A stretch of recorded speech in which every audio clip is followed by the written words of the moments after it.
Mance, do council members purchase HBARs on exchanges? Is there a separate supply agreement upon joining?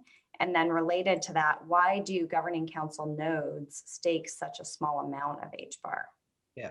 So for the first question, there is no separate supply agreement. There's no special deal for the council members in the way that they get tokens.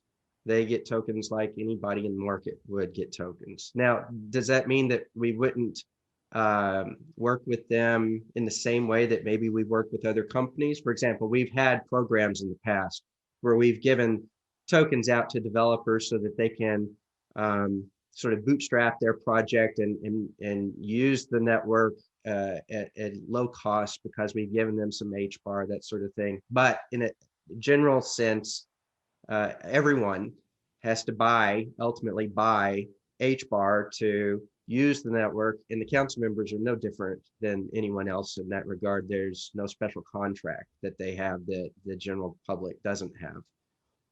So that's the answer to part one. For the second question, why do their accounts look like they have such a small number of HBAR? Really, I think this question goes to the heart of, well, I interpret it to mean, is the weight of their vote really that much, right? You have the network that exists, and each council member is responsible for running a node in the network, and the transactions that are being ordered by that network are weighted by the weight of the tokens that they represent. We proxy stake treasury to those nodes, and the proxy staking of treasury to those nodes does not mean that we're actually taking treasury tokens out of the treasury account and placing them into the accounts of the different council members. That's not how proxy staking works.